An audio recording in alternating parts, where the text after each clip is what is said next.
Hey guys, welcome back to the Meg and Maddie Show. We are so excited to have you back on our first off day. There are no baseball games today. Luckily, yesterday was a long day. Yeah, we had a triple whammy. 10 a.m., 2 p.m., and not really, 6 p.m. Give or take. Yeah, they all got pushed back. The first game took forever. Yeah. The first game was Kentucky-Florida elimination game. Sent By Kentucky. Yeah, sent Kentucky home. Next game we had Florida State, Tennessee. Florida State got sent home. Then we had Florida and A&M. That was crazy. Yeah, Florida had a long day. I can't imagine playing It was a doubleheader in not college. fair. The heartbreak that they had last year, and then with their backs against the wall to make it to here, and then you're going to make them play 2 baseball games in 80-degree weather with high humidity is just not fair, but I'm sad to see them go. Yeah, me too. But on the bright side, we have Mr. Pencil Talk, Jack, coming on the show today, and he's going to run us through basically everything in the last couple of days here at the CWS. Yeah, everything that's had happened, everything that's going to happen, and then just a little bit about his life. Yeah. See you in the next clip. All right, we are here with Mr. Pencil Talk. Jack, do you want to introduce yourself? Because I'm not even going to attempt your last name. Yeah, it's okay. Delongchamps, spelled Delongchamps, which is a whole lot cooler, if we're going to be honest. But yeah, Mr. Pencil Talk plays. Kind of like Chad Johnson, Ocho Cinco. I'm considering a name change if this week goes as well as I'd like it to. Well, so Jack is a media journalist like us, is constantly running around with the pencil interviewing people, and we will be in like the media tunnels, dugouts, and it's just like, what up, pencil? That's just what they yell at him, or they like want to be interviewed by him because he's still like personable and makes a connection with them. So it's just like pencil, and you know everyone knows exactly who you're looking for. So I appreciate that. It is very kind. It does, when you say it like that, it almost sounds like an owner like beckoning for his dog or his pet or something. But no, man, this week has been great, and I guess I probably should preface with what the heck the pencil actually is. But it actually kind of all started as a scam. So when I was playing baseball at Charleston Southern back in 2019, I didn't know I needed an internship to graduate. I'm in the middle of the season, don't really have much time to get an internship. So my kind of workaround was going to be to go and intern for the sports information department. I said, hey, let me do pregame and postgame write-ups. I'm kind of interested in like the media world and more so for me specifically like telling stories. So very quickly, you'll learn I'm like a golden retriever. My brain is all over the place. My girlfriend can attest. It's brutal. But I'd go to these interns and go to these games, and I'd constantly forget the microphones to do the interviews. But I always had a pencil. So that's kind of where like the pencil origin started.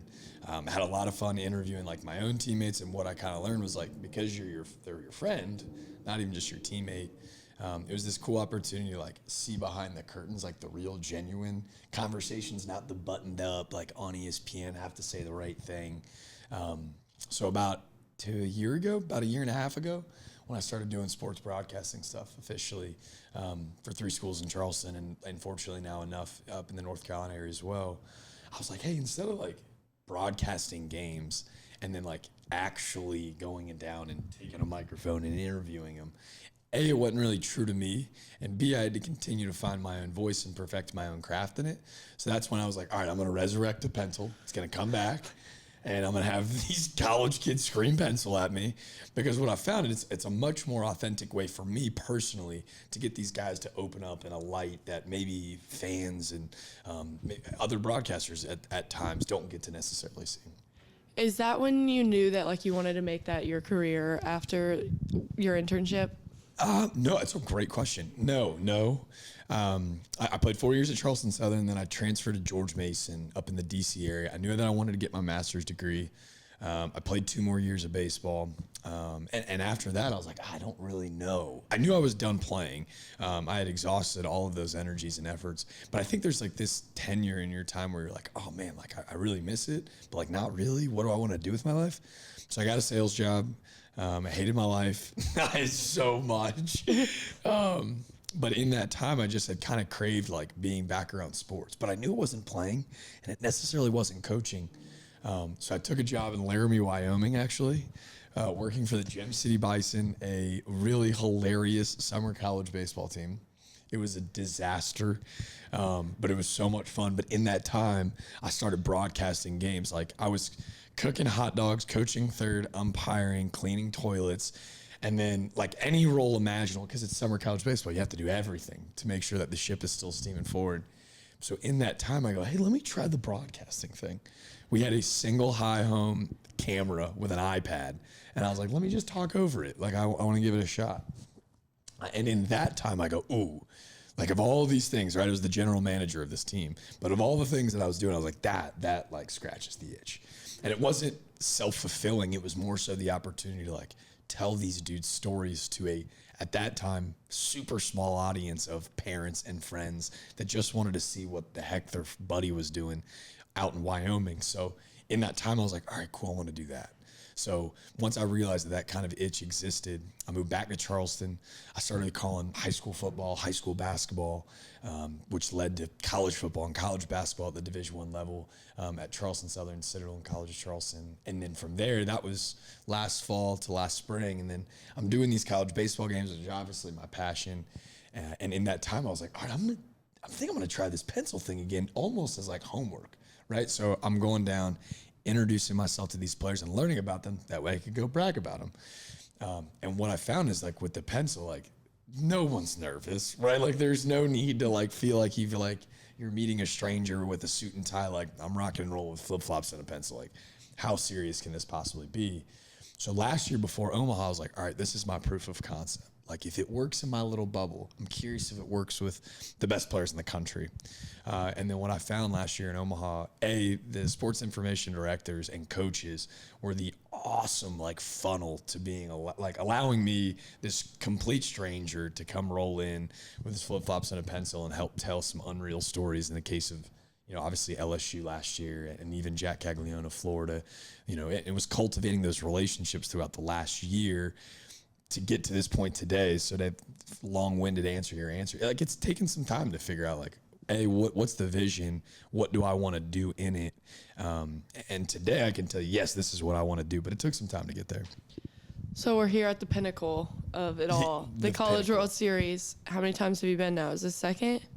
Yeah, just the second go round. Okay. Last year was the first. This is the second. How did last year go for you, Jack? Like in general? Yes. Or what do you mean? In general. It was good. It was awesome. I think, obviously these dudes are insanely talented, right? But they're all like human beings at the end of the day. And like, to be frank, the game is super old right now. Like a lot of them were my age. So it was just like talking to like dudes that like, were my friend, like sitting on a couch watching a game together.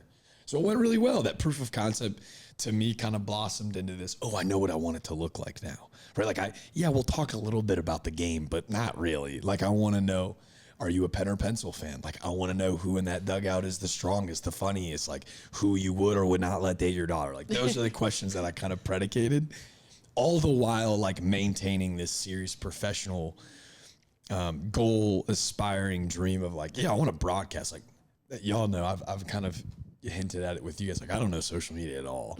But for me, this is all secondary to get into a broadcasting booth to be able to just tell stories at a much larger scale. And so it went well. Guys like Tony Vitello or Jay Johnson of LSU took a shot on me. So I would say it went well. Yeah, for sure. Yeah. With all the experience you have playing baseball, do you think that, like you said, some of these guys, you've been around them. This is like your second year with Tennessee. Right. Does that help you relate to these student athletes? Yes, and I'll tell you, I self-deprecate a lot, but it is just the honest to God truth. I was a really below average college baseball player. It's just a fact. Like, because I have that perspective of like having those highs and lows and a lot of lows, I think because I go at these dudes I think there's a lot of people in this industry that treat these dudes like gods or video games, right? To me, like, I just understand and appreciate how difficult it is that they're pulling off. So I think that level of perspective, all the while, like, just coming at it like a dude that may have been in their dugout before. So the cultivating of the relationship is a lot of fun. Like, that's kind of my superpower, but also the idea that I'm meeting a lot of guys this week as well, too. But again, it's when you go to have those conversations, I'm going at it at a completely different angle than maybe an already really established bona fide media person. So I just think going in with the perspective of, man, what you're pulling off is difficult, dude. Like that was crazy. So this level of excitement, that has definitely helped me kind of attach myself and make those conversations easier with the student athletes. So we said Tennessee has taken a liking to you. How did that all start? Who made you like be friends with them? Yeah. They are your friends. They are. Yeah. At this point, like they are, because, you know, as you're starting your own brand, like with the pencil talk thing, like it takes some homies to like want to jump on board, like kind of blindly want to help out. Like, and I know it's not a huge deal to them, but to me, it's everything, right? As I'm trying to grow this thing. So to me, the moment last year where I call last year a success, you know, I think it's my favorite Ted Lasso line, right? Be curious, not judgmental. There's a lot of really curious people with what the heck I was doing. But it just took one moment, right? Tennessee gets eliminated early. I'm sitting in the media room. You know, I'm playing the game like everybody else is at that point. And I just had kind of asked him a question about, hey, there's a lot of emotion and passion. We see bat flips and fist pumps and these really excited dudes. I go, your program was criticized for that in 21 and 22. Right? It had the whole baseball world talking, not just college baseball. I want to know where you think your program has played a role in the landscape of college baseball today. And that was my question. I staged just like that. And he got a little choked up, and he's like, I really appreciate you asking that. It's like, I felt like I put a target on our guys' back because of my antics and my behavior, and they kind of followed suit. And I do think we were kind of the trailblazer. So after that, he got off the podium. He directly found me. He told me, like, if I can ever do anything. And that kind of translated, right, this relationship of me going to Knoxville back in November and going, hey, I don't want to talk to your best player. I want to talk to the guys that purely, like, perfectly represent your program. So I interviewed Coach Vitello. I interviewed Drew Beam, who we saw start last week and shoved. But then the two guys that walked around campus, saw the facilities, saw the locker room, saw the stadium, that like he thought were the core backbone of their program, was Kirby Connell and Xander Sechrist. And I was like, perfect. Like, these are my guys. Like, perfect. Like, and it was like immediately, seamlessly, we spoke the same language. And you can immediately tell, right? Like, because baseball wasn't at the forefront, like we just immediately like kind of clicked. So it's cool to me, like two guys that were not slated to be like these superstars for them this year have turned into these like national media stars because we as consumers, like we immediately attach with these dudes, right? Like we resonate with them. So that's kind of where it all started. Throughout the season, I'm so easily biased. Like, you show love to the brand, I'm gonna be your biggest fan in the world. It didn't hurt that like they started playing the best baseball in the country. You know what I mean? That helps a little bit. It helps just a little bit. But it was cool because they didn't start off the year in like the top 10. Like, they had earned this stuff, and now it's kind of this foregone conclusion that they're gonna go on a roll. So Kirby loves Jack. We have caught on to, and that's a great person for Jack. He's getting interviewed by NCAA baseball, and Kirby's standing there like this with the pencil, not the mic, and they're like, well, we need to like pick up on the sound. And I think they ended up clipping something onto him. But we got a good picture of that and that. Killer picture of that. Thank you for that. No problem. But like with guys like Kirby, like where does like the next step with your relationship with them going after they get like drafted and stuff like that? I don't know. I don't really think that far ahead, to be honest. You know He's just gonna be your friend forever. I was gonna say, like, I don't. To me, I think that's the other part of it where I struggle. Like, when I go down on those fields and like everyone's getting their interviews and trying to push this content, like, to me, I kind of get lost in it, right? Because in my heart of hearts, like, I'm just a fan of this stuff, right? So I get kind of like taken into the moment of being like, hey, I'm here to do a job, but like, I really love like the environment. So like yesterday was a perfect example. Tennessee wins this huge game. Vibes are high. First national championship appearance in the history of the program. I didn't get one interview. Like, I completely forgot, right? So you get too excited. I get way too excited, right? Like, so, you know, what's the relationship look like now? I think because these have, I guess, these friendships or business relation, whatever you want to call them, have grown so rapidly. Like, it's because I haven't prioritized the work part. Like, it's more so like I'm just really happy for them as people. So I'll just continue to be their biggest fan from afar. Hopefully link up, talk some pencils, talk some balls baseball. You're super passionate, obviously. You drove here in an RV. I did. From South Carolina? From South Carolina. How many hours was that? It's 19 in a regular car. It was 25 hours and 38 minutes in my RV, which we call the Teal Ninja. It's cool. The Teal Ninja. Yeah. He's a dedicated fella. This is my second year working alongside Jack, and I'm just gonna say that the RV is a step up from last year, so we'll just leave it at that. It was without question a step up. I was homeless last year. It's a step in the right direction, to say the least. But he's dedicated. Like, that's what it's all about. He cares about the players, the stories, and whatnot. But yeah, it's been fun. What's your favorite tradition of the College World Series? Ooh. In the stadium and outside the stadium. You know what's funny? I didn't do enough outside the stadium last year, and like I think that's kind of the allure to it. I kind of almost described it as like Disneyland for baseball junkies, right? Like everyone's so happy. Favorite tradition? I think this Ferris wheel is going to be a new staple. Oh, I think it has to be. It was so much fun. It's perfect. Like Yeah. it makes all the sense in the world. That because last year was my first year, I drove in this year, kind of delusional from the long drive, and I'm like, was that thing there last year? I did the same thing. I immediately got on Twitter and I was like, Ferris wheel, did they bring a Ferris wheel back? Like, Yeah. what have we had this before? But it's like so aesthetically pleasing to like see it in the outfield. It's fun. You can see literally all of Omaha at the top. And you can watch the game while you're up there. Like, that needs to be a staple. Yeah, it's the perfect like it's symbolic like representation of the event as a whole. Like I mean, it's perfect. Like there's a ton of kids everywhere that are super excited. And like I don't know, kind of ties everything together. It's like the state fair of baseball. So I feel like there needs to be a Ferris wheel. And it's free. So if you're here and you haven't rode it, you have to. Yeah. They had it at the Final Four too. Was that the first year? I don't know, because that was my first Final Four. Yeah, that was my first one. But That sounds cold. We were in Arizona. It definitely depends on where. Not here. That's what I was about to say, though. It definitely has to depend on where you are, because that probably wouldn't be safe in a place like Omaha around that time. It'll be Like freezing. Indianapolis. Yeah. It'd be so cold. Indy in April wasn't too bad. It definitely just depends. So I don't think that they probably do that very often, unless it's in. They probably have it at Houston next year, though. Yeah. So, yeah. Does that answer the question? You asked for a tradition. I just realized I'm right. You asked for a tradition, and I just went for like the first. Well, that's like the new tradition. I think we just trailblazed it. Like I think it's gonna be the first ever new tradition. Let's start it. Yeah. Does the Ferris wheel have a name? Should we name it? Yeah, do it right now. Right now? Yeah. You name it. Everyone has to come up with a name. I would just name it pencil. I'd just name it the pencil Ferris wheel. I could have You just called need your that. pencil logo like right in the middle of Be it. beautiful. I wonder what that would cost. Something I could not afford. We'll name the Ferris wheel Ticonderoga. We'll get Dixon Ticonderoga, the best pencils on the planet involved, and we'll name the Ferris wheel Ticonderoga. That would actually be really good. I think so. I mean, I like pens. I'm more of a pen girl, but Wait, hold on. Is that real life?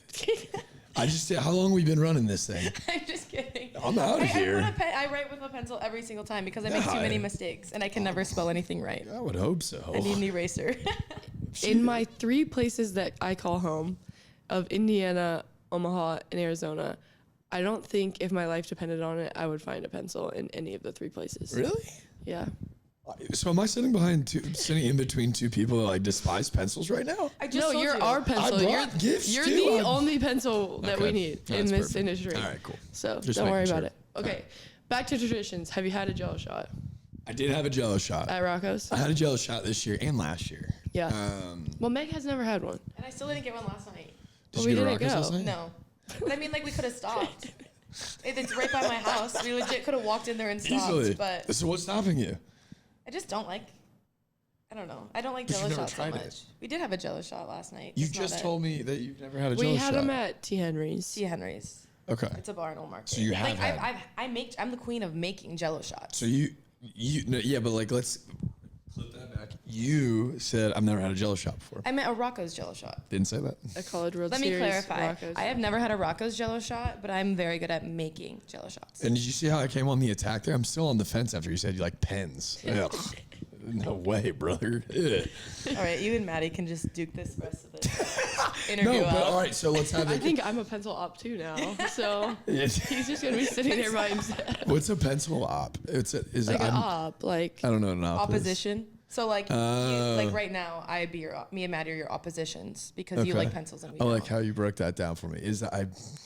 I'm showing my age a little bit. I'm a little washed up. You're like 2 years older than me, I think. I don't think so. I think I'm pretty old. he's 27. I discovered. Oh, I'm 23. You're only 4. Yeah, it's pretty old. Yeah, you're old. Yeah, I played know. college baseball for what, 6 years? Washed up. Yeah, I did. I played for 6 years. He just kept going and going, See, so I he wouldn't don't have really to have a sales job, and then did it anyway. I did. You see, I don't get embarrassed often. It was pretty bad. I was the cockroach, man. I went to college at like 160 pounds soaking wet. I was a PVC Soaking pipe. wet. Brutal. So I redshirted my freshman year, and then my 5th year, I like grad transferred old school style, and then COVID happened. So I was part of the problem, like the log jam. But yeah, I was stoked. That's why we've seen the game. The game's so old right now. It's old, bigger, faster, stronger than ever. It's awesome. So yeah, I was part of that log jam. Into the nitty gritty of baseball and the College World Series that we have right now. There's 4. Well, when we started the College World Series, there were 4 SEC teams, 4 ACC teams. Obviously, the ACC teams are getting eliminated. Balanced. Yeah, we can get to that part at the end. But what are those 2 conferences doing that's making them stand out to get here? That's an awesome question. I think they're just investing in their program, right? Like it just feels like they're like making sure that they're putting an emphasis on this great sport, right? Like I would say a decade ago, there was probably 4, maybe 5 to 6 teams turning a profit every year in college baseball, right? Everyone's taking a loss. People understood that football and basketball were your money makers, revenue generators. Baseball was not. I think what people are seeing though, when you see these spiked TV numbers, and you're seeing people care, I think coming here is so evident. Like how many kids are here, like throwing on jerseys, wanting to be like these dudes on the diamond. I think you're seeing the SEC and the ACC, who in the Power 5 conferences have the most money, right? You're seeing these programs go, hey, we're going to source a ton of money, funnel it right into these programs, and let's see what the return on our investment is. To me, even this year, I just joked about the sport being older and better and faster and stronger than ever. I thought we were going to get like a couple more Oral Roberts type teams from a year ago. Those mid-major Cinderellas that like, to me, weren't Cinderellas, like they're really good programs. Thought we were going to get a lot of that this year because the sport, there was so much parity in this regular season. But in a weird way, it almost is more telling that, the 8 teams that got here, I could have closed my eyes, picked a name out of a hat, and felt really good about their odds because we got probably 8 of the top 10 teams in the country. Yeah, right? Fan base wise, schooling wise, just like nationally known. Like my friends that don't even care about sports, like they know what every single one of those schools is. But what is SEC doing to stay here, whereas the ACC teams are going home? More money, right? Like ACC's pouring in money, SEC's pouring in more money. Well, like a school like North Carolina has so much money. Yeah. I feel like by saying the money aspect of it, like it's kind of taking, I don't mean to take away what these programs are doing.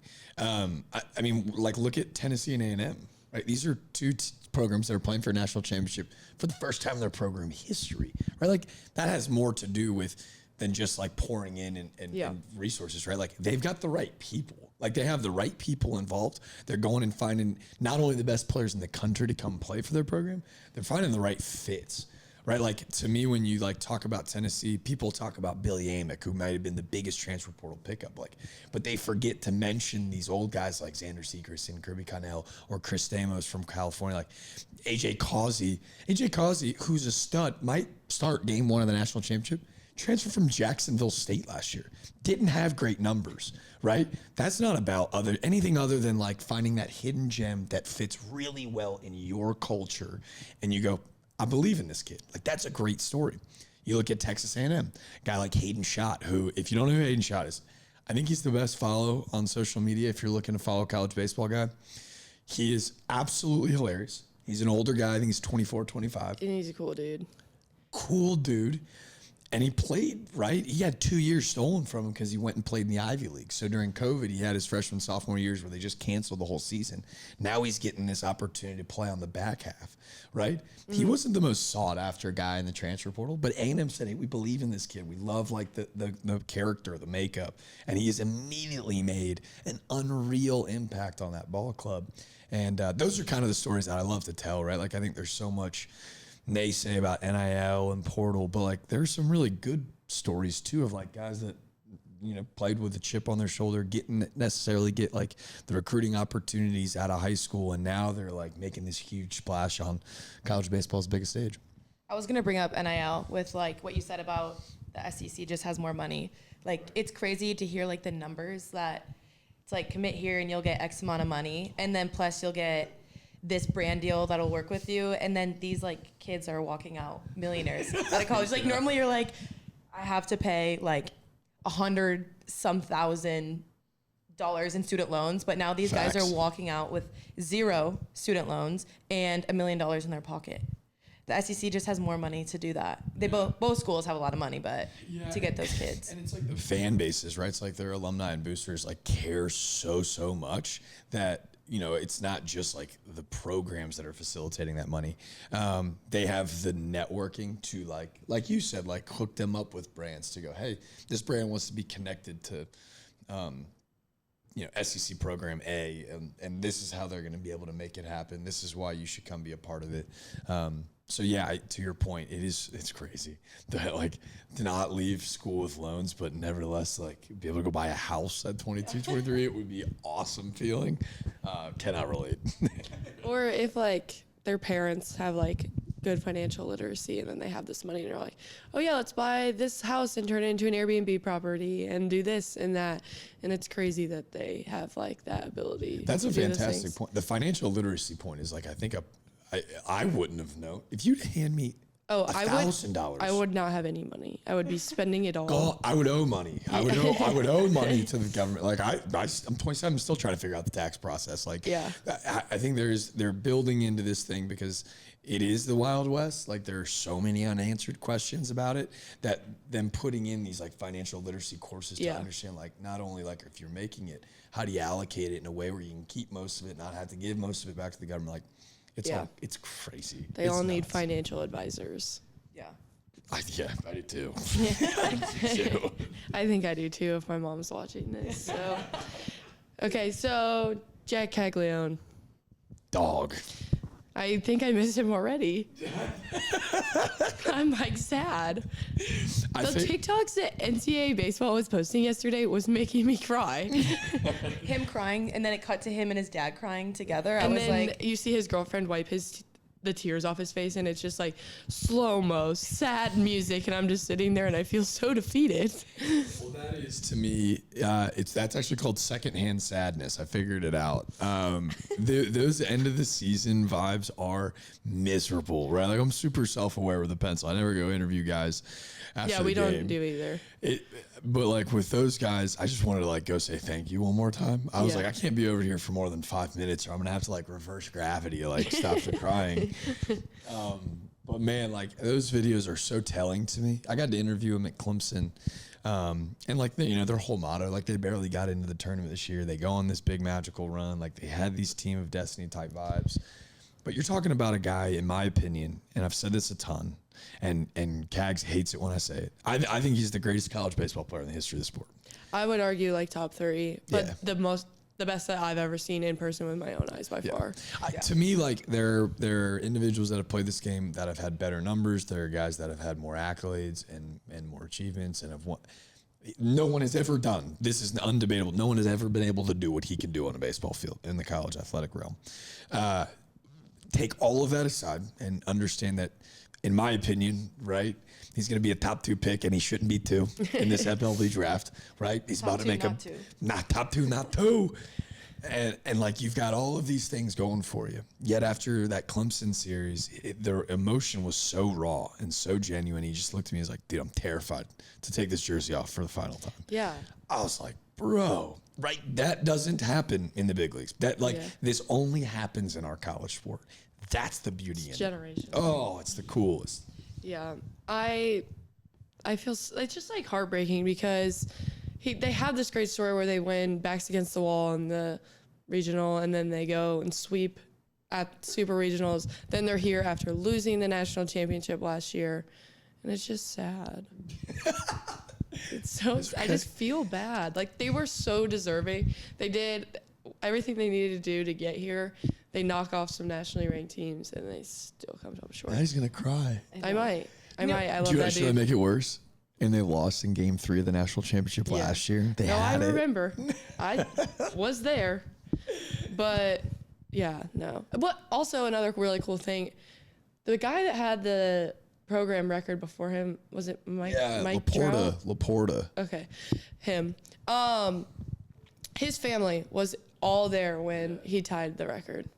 It was and was crazy. like super supportive about it Oh all no, year. he wanted him to break it. It was So awesome. cool. So it was cool to meet them too. But I've also just never seen anyone that looks like Jack. Like he's just built. he looks like an different. outside linebacker. Yeah. And but he can run. Like I was so confused when I saw him run for the first time because I'm like, you should not be able to move like that. Dude is an Adonis. Like, let's be very clear. The dude is built like an Adonis.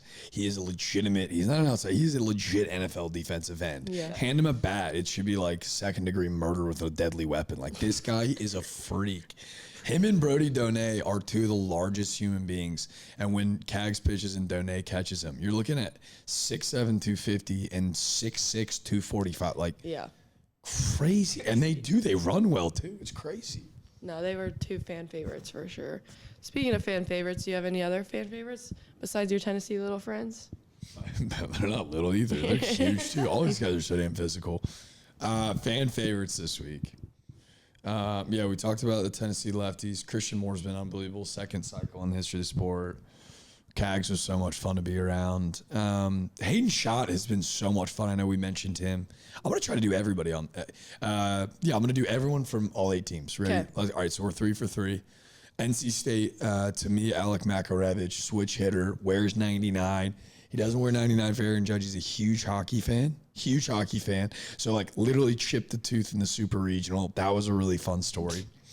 North Carolina, I think the whole world fell in love with Vance Honeycutt. Yeah. And, like, how You could couldn't you? not fall in love with him. Dude's gorgeous. Legitimately, MLB The Show, creative player. Yeah. I asked him about it. Have you ever, like, heard, like, the first name, last name nickname? And he was like, what? Like, looked at me like I was crazy. And I was like, you know, like when you create a player, like on the video game, like they create you, dude.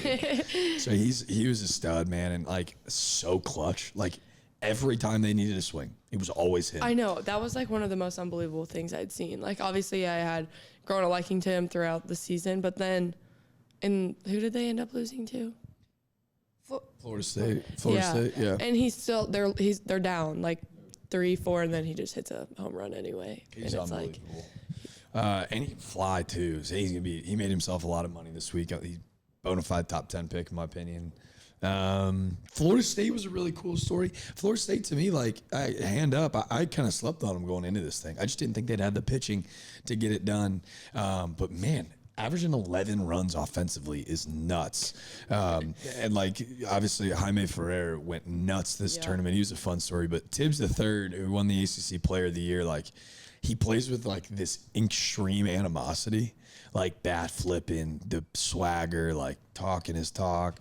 And then like getting to talk with him behind the scenes and interview him, he's like salt of the earth, like very like soft spoken. I was like, I didn't see that coming. He was a fan favorite that like I think if they had made it a longer run, I think the national media would have told his story a little bit more. Who's left? We got 2 more. Texas A&M. Hayden Schott. Hayden Schott's my guy for Texas A&M. This has been a Virginia. long week. Virginia, yeah, they went 2 Q. That was a bummer because their offense was super dynamite. We just didn't get to see much of them last year. Griff O'Farrell, Captain America, played shortstop for Team USA last summer. He's a guy that, like, to me, he's not going to go very high in the draft. But in 5 years, like as we went to this College World Series, like, oh, I remember watching that guy play. And then 10 years from now, like that guy's still playing Major League Baseball. That's crazy. He's just a ball player. We did them all. The only one we didn't do is Tennessee, but yeah, we know your favorites on that one. Ooh, yeah, those guys are pretty good. Pretty good. Do you want to get into that matchup, the Texas A&M Tennessee matchup? Come on, let's How do you do think it. it's gonna go? I don't know. I flip a coin. Can we flip a coin?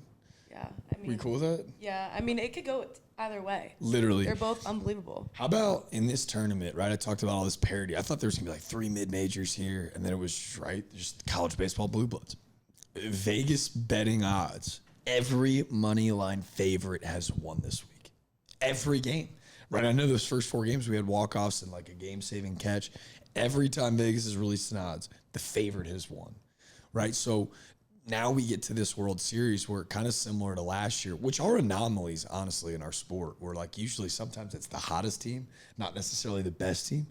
Last year and this year, we can pretty clearly say these are the best teams in the country, right? A&M is down without one of their best starting pitchers and without their top 5 pick, Braden Montgomery. And then you look at Tennessee, who's been start to finish a clear-cut number 1, in my opinion, all year. So, man, it's a heavyweight fight, right? Like, these are going to be 2 dudes that stand in the middle of the ring, put their foot in the bucket, and they're just going to swing on each other all week. When you look at the pitching standpoint, you go, hey, man, to me, like, I kind of look at, like, what Tennessee has been able to put together, and, like, I think they've got the advantage there. Offensively, it's a toss-up, right? They're both so deep, 1 through 9.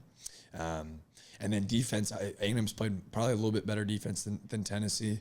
But, man, it's going to be such good baseball. I think the key will be A&M has to win when their ace, Ryan Prager, pitches. If they win a game there, then Tennessee will most likely throw Drew Beam game 2, and then winner take all game 3, baby. All right. Thank you, Jack, for coming. Pencil Talk Pod. We are so happy to have you on. Cheers. Cheers. Let's go. Thank you so much, Jack. He's a great dude. We've loved working alongside him, and I've gotten to know him the past 2 years. He knows a lot about baseball and, more importantly, recognizing these student athletes as people. And he tells really great stories, so be sure to check him out on, like, all platforms. Twitter and Instagram are your best bet. Yeah, he's just passionate. He likes what he does, and he's good at doing it. Yep, I agree. So for the championship series, the Men's College World Series final. The natty has been set. Yeah, Tennessee and Texas A&M. It's going to be a good one. It has to have a storybook finish because College World Series started like that, so. Yeah, so in the SEC tournament, they played each other, and Texas A&M lost to Tennessee 4-7. Yeah. So it's going to be a crazy matchup. I mean, Tennessee has the upper hand here right now, but A&M has a fire underneath them. Yeah, I think it'll be really fun. Yeah. This is both their first finals appearance. Yeah. In school history, program history. As we all thought and knew, we would have another SEC champion, and now it truly rings true. Yeah. So there's a 100% chance it's going to happen. Yep. No more ACC teams left. No more ACC. But today was a great show. Yeah. I'm very happy. We'll be back tomorrow. Of course we will. We'll see you then. Thanks for watching.